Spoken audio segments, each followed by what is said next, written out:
大家好，这一期视频是一个永恩的素材。永恩这个阵容其实已经有好多个版本了，对吧？一个老牌的3费阵容了。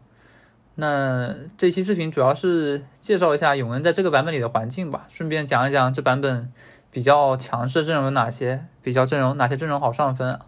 然后也是说一说我对这个阵容的理解吧。那毕竟3费卡嘛，那地牌大家都会理解，就是在装备海克斯和对位上，大家的理解可能会有一些区别吧。这阵容大家应该也肯定很熟悉了，都玩过很多把了，毕竟那么多版本了。那就先说说这个版本的主流阵容吧。这版本的主流阵容其实就是4个，3费的永恩、瑞文和4费的五杀和卡牌，你基本可以当成常规阵容就只有这几个好了。因为4费的 EZ 环境实在是非常非常的差，你不是特别9级大神，就是被卡牌和五杀乱杀的。然后狐狸的话也是这2天没怎么见过到人玩了，因为狐狸和6密都被削弱了嘛。然后环境的话就是2个3费阵容其实在打五杀和卡牌上优势都是很大的。所以这也是其实3费非常强烈的一个版本，就是3费卡是非常非常好吃鸡的，这就是现在3费的一个环境吧。他打五杀和卡牌都是很大的优势。OK， 说说阵容的环境，差不多就是这样。然后这把我们是一个大富翁的开选，应该正常是5个装备开，但是我们只有3个装备。然后我这里有点小失误，这里其实可以吃20块钱利息，但是我没有吃到，当时有点小失误。海克斯的话，这把地形是灌铅选秀，1、3肯定都是很差的。我们这个开局其实是有一点像3费的装备开局的。然后这里出了一个3天泰坦，但是我没有拿，我选了辅助宝库。然后我们先看这个开的是什么，再说为什么不选3天泰坦。开的这几个宝石是过渡的，这把我们也不像能过渡的样子，肯定不拿。传送门的话也是偏过渡的，也没什么好拿的。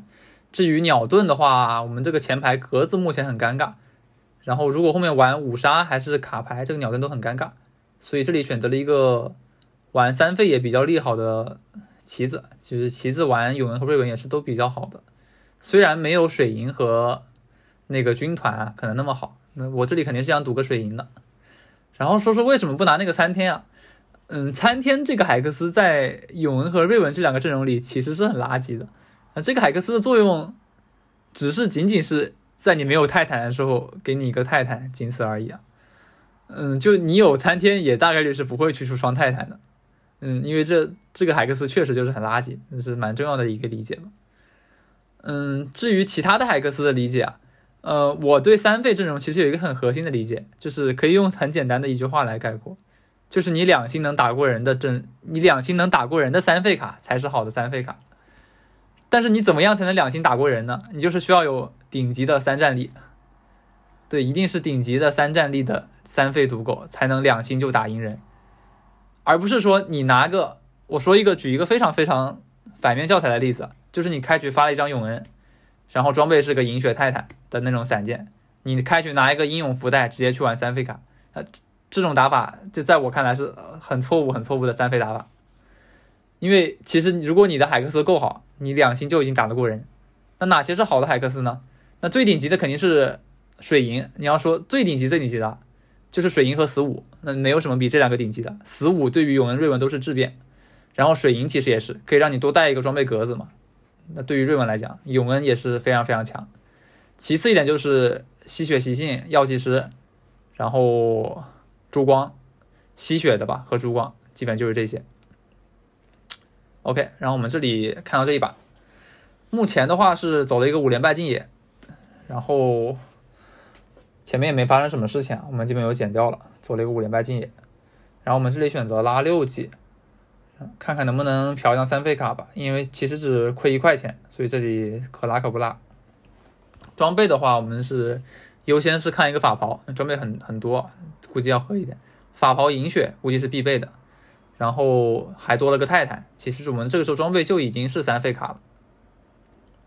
那至于两边刚刚说海克斯装备和对位嘛，我们说完海克斯再说一下装备。装备的话就是说说没有水银的神装吧。永恩瑞文没有水银的神装，瑞文的话是正义水银哦，没有水银庄子啊，我这里刚刚口误了，就是瑞文的话是正义水银加巨鲨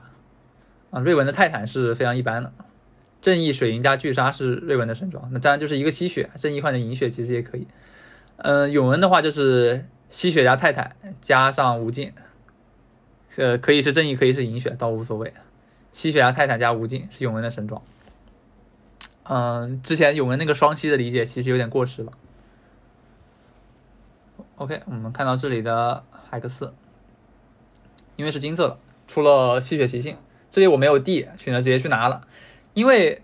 吸血习性对于我们连败开的其实已经是最好的海克斯了，它是最能帮我们在后面锁住血的。连败无论是金色还是银色的吸血习性都是性价比最高的。这里不刷是因为我怕如果刷出了珠光这种什么海克斯，那我们第三个可能就没有更好的拿了，对吧？什么珠光药剂师，如果你第三个还出金，你这些海克斯已经刷到过了，那后面就不会出了嘛。所以这里直接选这个就是最好的。那至于我们这里具体是玩永文还是瑞文还不知道，所以我把两边的牌都标上了。我个人是很喜欢用这个小队规划器的，我感觉拿这个地牌就很顺。这里泰坦大概率也是做了，那虽然说刚刚说到嘛，瑞文泰坦一般般，但是你实战的时候肯定不能挑装备嘛，所以基本上有都是给的。这里想了想没给泰坦，因为我觉得对面很弱，我们已经是跟对面差不多水平了，甚至我们还好像可以赢他。我这里肯定是想在精致输一两轮，因为我们55滴血嘛，现在如果能精致一两轮也就还有40滴血左右，对于吸血习性来讲是一个可以接受的血量吧。但这一轮我们把对面赢了，对面比我们还要更弱一点，加上正好收了钢，我们还有一个不错的经济，所以我这里是选择提前启动，是为了想打一个比较好的胜负关系。这里我们只需要随便递一张永文瑞文的天选就行了。 OK， 这里出了，也是出天选出的比较顺的，但是坏消息是出的并不是一个很好的天选。经常玩永文和瑞文的朋友应该都知道，永文的天选最好的是音浪的嘛，其次一点的是星之刚的，那最次的才是这个刀锋的。那这个刀锋的永文相当于没有这个天选效果，刀锋的永文是最垃圾的，这个没问题。但是我们这个时候递到张永文还递到张凯隐，其实这两星永文在这个时间点带银血泰坦加上前排一个法袍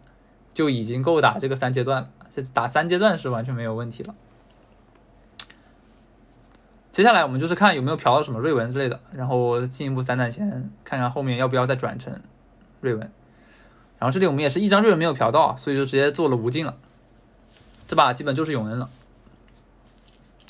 至于后面要不要换天选，其实也是取决于我们的钱和地牌，看你要不要换天选去拼这个上限。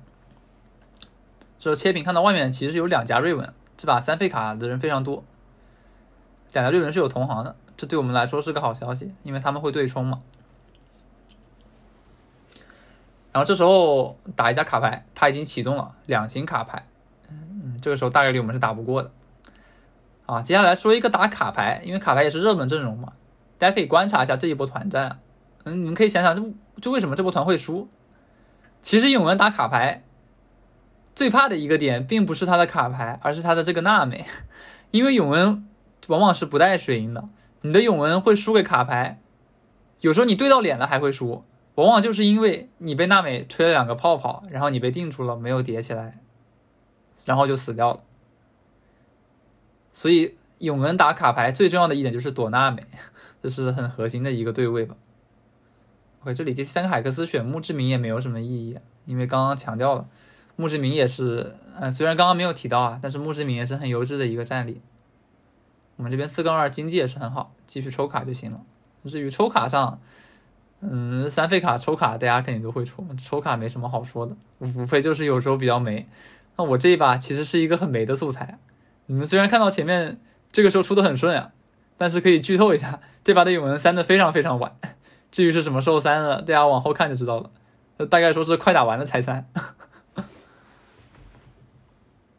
当然这个时候是挺顺的，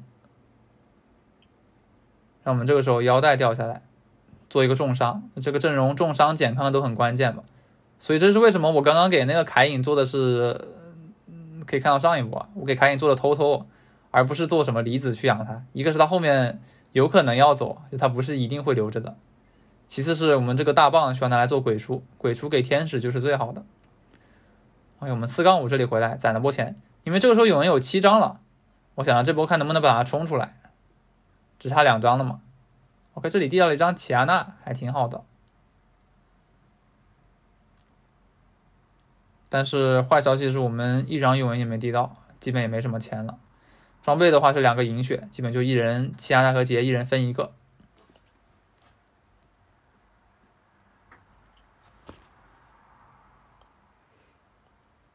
我们这里又打一家卡牌，她是2星情侣，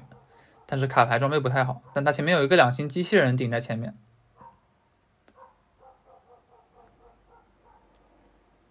我们永恩被娜美控了一下，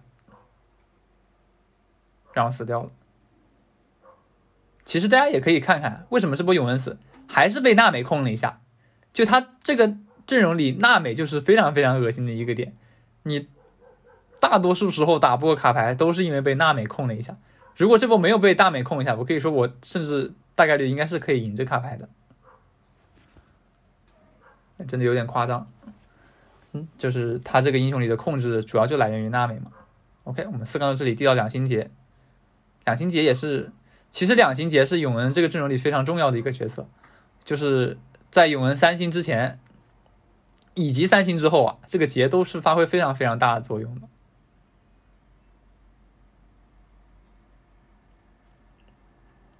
我们这边打一下5杀。永恩这个阵容打5杀其实比打卡牌是更好打的，因为5杀这个阵容它没有那种爆发伤害，它就不足以秒掉永恩。可以看到我们虽然有2星杰但是这一波我可以说就算没有2星杰，我们大概率也能赢这家5杀。这就是目前3费卡非常利好的一个环境吧。所以说如果你要上分，我是很推荐玩3费卡的。对面是那家对冲的瑞文然后他没有瑞文，就上8去递了一个佛爷天选，也是无奈之举吧。我们这边永恩直接被秒掉了，但是我们有奇亚娜，靠着奇亚娜推装备勉强打赢了最后这个团战。 OK， 这时候来到5-5，这时候我们永恩其实这时候基本是每轮都递完，但是我们的永恩也还是依然保持一个8张的状态。然后打瑞文的话有一个要点内战的话对位其实就是如果你有泰坦你就要跟他站一侧，如果是他有泰坦你也要，就是因为泰坦要叠嘛，所以有泰坦的话你肯定要先顶点把他秒掉。然后这里最搞笑的一幕出现了，就是我这一波以为我输定了，但是镜头一转发现我把这个3星瑞文给赢了。这就是我前面说的吧，什么样的三费卡才是一个好的3费卡，就是你2星能赢人，2星能赢人就是很好的3费卡。其实在上个版本我这个2星永恩是很难赢的了，因为上个版本有狐狸，它会被狐狸的伤害秒掉。但是大家可以看到这个版本在4费这2个环境下，永恩简直是游龙。我们这一波还是打这家已经算比较饱满的5杀了，他也有掘墓，养了一个3肉装的铁男，还有死哥，但他的伤害完全就是给这个永恩充电。虽然我们只是2星永恩，